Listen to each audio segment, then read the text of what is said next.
छोटे बच्चों को, बच्चियों को, किशोरों को, युवाओं को खूब सावधान रहना चाहिए। गंदे दोस्तों के कहने पर यदि आपने एक बार भी हस्तमैथुन कर दिया तो वीर्य को नीचे जाने का रास्ता मिल जाता है। मन को तुच्छ सुख का चस्का लग जाता है। जैसे शराब, बीड़ी, सिगरेट, तंबाकू का नशा लगता है, वैसा ही वीर्यनाश का नशा लग जाता है। फिर उसे छुड़ाना बहुत बहुत कठिन होता है। इसलिए खबरदार, बचाव ही उपचार है। जब तक आपकी शादी नहीं हो जाती है तब तक खूब सावधान रहें। मूत्रेंद्रिय के साथ किसी भी प्रकार की छेड़छाड़ नहीं करें, वरना भयानक रोग एवं दुख आपको घेर लेंगे। यदि शरीर से वीर्य क्षय होता है तो कोई भी दिनचर्या लंबे समय तक नहीं चलेगी। यदि ब्रह्मचर्य है तो कितना भी बड़ा रोग, प्रतिकूलता हो, दिनचर्या को नहीं तोड़ सकता है। वीर्य अध्यात्म की नींव है, इसे समझ लीजिए। हमारे शरीर में मनोभाव नाम की एक नाड़ी है, ये मंथन कार्य करती है। जैसे ही आप कामुक चिंतन करते हैं, चित्र या वीडियो देखते हैं, तब यह गर्म होकर पूरे शरीर की नाड़ियों से वीर्य को एकत्रित करती है।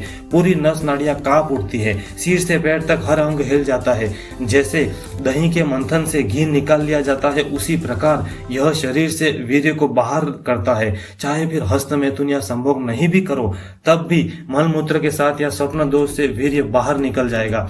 हमारे रक्त के एक श्वेत कण होते हैं जो रोग प्रतिकारक शक्ति को मजबूत रखते हैं, जो सर्दी, गर्मी, बरसात को सहने की शक्ति देता है, जो मान अपमान, काम, क्रोध, निंदा, स्तुति, रोगों से लड़ने की क्षमता होती है, वह वीर्यनाश से नष्ट हो जाती है।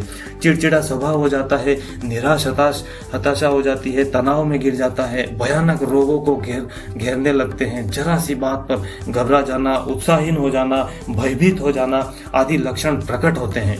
याददाश्त कमजोर होने लगती है। वीर्यनाश से मस्तिष्क में बिजली की तरह झटका लगता है, प्रतिभा तेज नष्ट हो जाता है, पागल सा व्यवहार होना, इंद्रिय दुर्बलता के कारण गृहस्थ जीवन में भी सक्षम नहीं हो पाता, संतान भी उत्पन्न नहीं कर पाता। अंत में इस महापाप के कारण नरक मिलता है, क्योंकि उसने ईश्वर के दिए इस उपहार का दुरुपयोग किया है। वीर्य क्षय से दुर्बल चित्त हो जाता है, संयम बिल्कुल नहीं रहता। वह इस रोग को मिटाने की प्रतिज्ञा करता है और तोड़ता है। उसमें इस वासना से उभरने का बल ही नहीं रहता।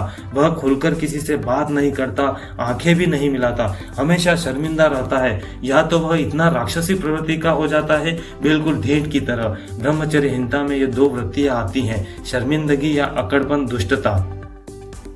वह प्रसन्न मुख नहीं रह पाता, सदा चिड़चिड़ा रहता है, किसी भी कार्य में मन न लगना, पड़े रहने की इच्छा होना, थोड़ा कार्य करते ही थकान हो जाना, आगे क्या करना है समझ नहीं आता, बहुत जल्दी क्रोधित होकर आवेश में आ जाता है, कुछ चिंताओं की बाढ़ आ जाना, हृदय में सदा भय, घबराहट, जलन बनी रहती है, छोटी सी बात भी पहाड़ जैसी मालूम होती है। ये सभी लक्षण है वीर्यनाश के।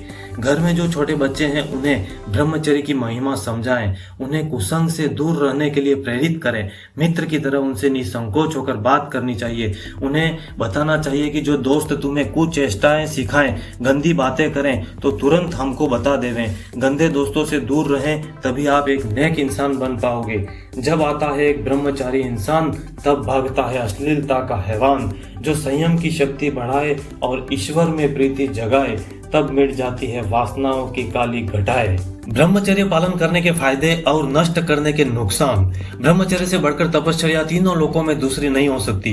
वीर्य शक्ति हमारे प्रभु की अद्भुत कृपा है। इसके संरक्षण से आप जिस मार्ग पर भी चलना चाहें, उस पर चलने में बहुत बल प्राप्त करेंगे। आप सोच भी नहीं सकते कि ब्रह्मचर्य पालन करने वाले को कितना महा आनंद प्राप्त होता है। ब्रह्मचर्य संपूर्ण सिद्धियों का एकमात्र बीज है, रहस्य है। युवाओं को जब तक विवाह न हो जाए तब तक पूर्ण ब्रह्मचर्य का पालन करना चाहिए तथा विवाह के बाद केवल संतान उत्पत्ति के लिए ही इसे खंडित कर सकते हैं।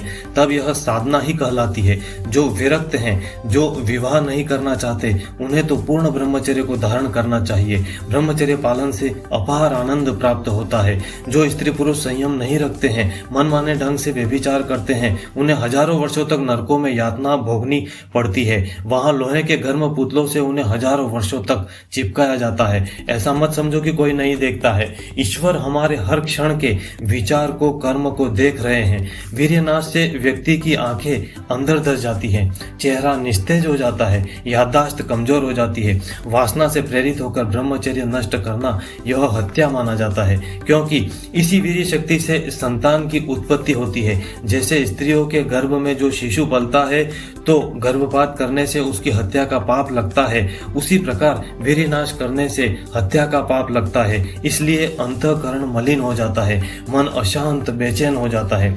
इस शक्ति के नाश से मोटापा, दिल का कमजोर होना, वृद्धावस्था का प्रकट होना, नपुंसकता, नेत्र रोग, भीतर से शरीर खोखला हो जाता है, स्वभाव चिड़चिड़ा होता है, हड्डियां कमजोर होने लगती हैं, असमय ही बाल पकने लगते हैं, झड़ने लगते हैं, थोड़ा सा दुख पहाड़ जैसा लगता है, थोड़े ही भय से वह घबराहट पैदा हो जाती है और जठराग्नि मंद पड़ जाती है, भोजन ठीक से पचता नहीं है, कब्ज, बवासीर आदि रोग हो जाते हैं, बार बार स्वप्न दोष होना, मल मूत्र के साथ ही वीर्य का निकल जाना, कमर दर्द, सिर दर्द, मानसिक अशांति, आलस्य, उदासी आदि अनेक रोग घेर लेते हैं।